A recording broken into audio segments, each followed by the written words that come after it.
આમ આદમી પાર્ટીના કન્વીનર અરવિંદ કેજરીવાલજી અને જે લોકો જેલમાં છે એમના પરિવારજનો એમના ખેડૂતોને જેલમાં રહેલા ખેડૂતોને મળવા માટે જનાર હતા, પણ અહીંના એસપી અને એમની પોલીસ દ્વારા અહીંયા અટકાવવામાં આવેલા છે અને કહેવામાં આવ્યું છે કે તમને એમની મુલાકાત કરવા માટેની પરવાનગી નથી।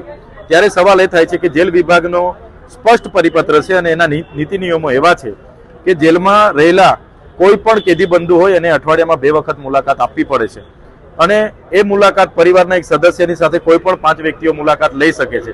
ત્યારે એ નિયમો અનુસાર જ અમે પરવાનગી માંગી હતી। ગઈકાલે પણ એક લેટર લખ્યો હતો અને આજે પણ એક એપ્લિકેશન આપવા માટે અમે જવાના હતા, છતાં ત્યાંના સુપ્રિન્ટેન્ડન્ટ અને પોલીસ વિભાગ દ્વારા સદંતર ત્યાંની મુલાકાત કરવા માટે ના પાડવામાં આવી છે, જે બતાવે છે કે ભારતીય જનતા પાર્ટી ખેડૂતો માટેની માનસિકતા પ્રદર્શિત કરે છે। તમે જોયું હશે, એક બાજુ હળવદનો કાંડ થાય છે, એમાં ખેડૂતો પર લાઠીચાર્જ થાય છે, ખેડૂતો પર ખોટી FIR થાય છે અને આજે ખેડૂતોને મળવા માટે કોઈ પણ આગેવાનને જવા માટે પરવાનગી આપવામાં નથી આવતી, જે આ લોકશાહી દેશમાં એક ખૂબ જ ગંભીર બાબત છે અને જનતાએ આ બધી જ બાબતોને ધ્યાને રાખવું પડશે।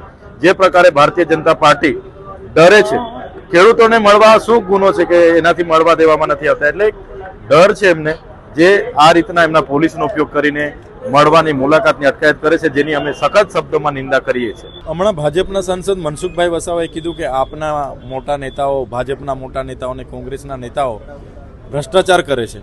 એના થોડા દિવસ પહેલા એમણે મારા નામ જોગે એવું કીધું હતું કે ચૈતરભાઈની મિટિંગોનું ફંડ વિદેશોમાંથી આવે છે। એના થોડા દિવસ પહેલા એમણે એવું કીધું હતું કે ભાજપના કેટલાક ધારાસભ્ય અને સાંસદો ચૈતરભાઈ વસાવા સાથે રહીને એમને ફંડ પૂરું પાડે છે। ત્યારે મનસુખભાઈની આ એક ટેવ છે, અવારનવાર આવા વિવાદિત નિવેદનો કરવાના, મીડિયામાં રહેવાનું। ત્યારે એક પોતે સાંસદ હોય અને જ્યારે ધારાસભ્ય પર એલિગેશન કરતા હોય તો એમની પાસે પૂરતા પુરાવા હોવા જોઈએ, એમની પાસે કોઈ પુરાવા નથી। ત્યારે અમે એમની પર માનહાનિનો દાવો પણ કરવાના છે અને એમને કહેવા માગીએ છીએ કે આવો મેદાનમાં તમે પુરાવા રજૂ કરો, બાકી માનહાનિનો દાવો કરીશું।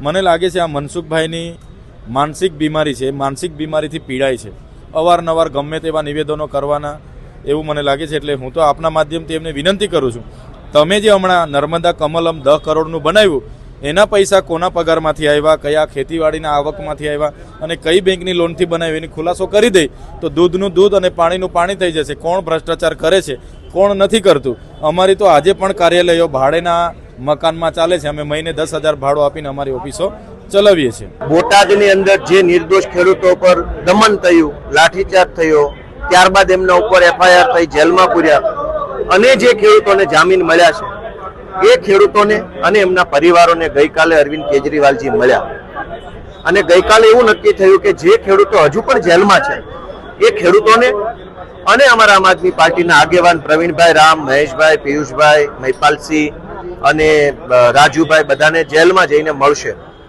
ગઈકાલે અમે પત્ર લખ્યો જેલને, લેખિતમાં માંગણી કરી કે અરવિંદ કેજરીવાલજી આમ આદમી પાર્ટીના રાષ્ટ્રીય કન્વીનર જેલમાં ખેડૂતોને મળવા માંગે છે તો મળવાની વ્યવસ્થા કરી આપવી, એવો પત્ર લખ્યો, ઈમેલ કર્યો, મેં પોતે ટેલિફોનથી વાત કરી, સાગરભાઈ રબારીએ ટેલિફોનથી વાત કરી, અમે ટેલિફોનથી, વોટ્સએપથી, ઈમેલથી, લેખિતમાં બધા જ રીતે કોશિશ કર્યા પછી પણ આજ સવારથી જ મૌખિક ના પાડવામાં આવે છે કે અમે તમને નહીં મળવા દઈએ, અમે તમને નહીં મળવા દઈએ। અમે એવું કીધું કે નહીં મળવા દો તો લેખિતમાં કારણ આપો, શા માટે નહીં મળવા દો, શું તકલીફ છે, શું સમસ્યા છે, લખીને આપો। તો જેલ તંત્ર અને પોલીસ તંત્ર દ્વારા એવું કહેવામાં આવ્યું કે લખીને પણ નહીં આપીએ અને અમે તમને નહીં મળવા દઈએ। અમે એવું કહ્યું કે જેલમાં બંધ જે ખેડૂતો છે એ કોઈ ગુનેગારો નથી, એમણે કોઈ ક્રાઇમ નથી કર્યો, એ નિર્દોષ માણસો છે, એમણે ગુજરાતના ખેડૂતોની લડાઈ લડવાનું હિંમતભર્યું કામ કર્યું છે, કેમ નહીં મળવા દો? તેમ છતાંય જેલ તંત્ર દ્વારા એક જ આગ્રહ કે નહીં મળવા દઈએ, અમને ઉપરથી સૂચના છે કે નહીં મળવા દઈએ। ત્યારબાદ અમને હમણાં સમાચાર મળ્યા કે જેલના દરવાજા બંધ કરી દીધા છે, ત્યાં પોલીસ બંદોબસ્ત લાગી ગયો છે, જેલની આજુબાજુના તમામ રસ્તા ઉપર પણ નાકાબંધી ટાઈપનું કરી દેવામાં આવ્યું છે। આટલી હદે ગુંડાગીર્દી અને તાનાશાહી ભાજપે કેમ કરવી પડે છે? જે જેલમાં બંધ છે એ ખેડૂતો નિર્દોષ છે। અરવિંદ કેજરીવાલ એ ખેડૂતોને મળી એમને એમની હિંમતને બિરદાવવા માંગે છે અને એમને આશ્વાસન આપવા માંગે છે કે આમ આદમી પાર્ટી તમારી સાથે છે, પણ ભાજપ એમને મળવા દેવા નથી માંગતી। એ સત્તાનો અહંકાર છે અને આ અહંકારની સામે અમારી લડાઈ છે।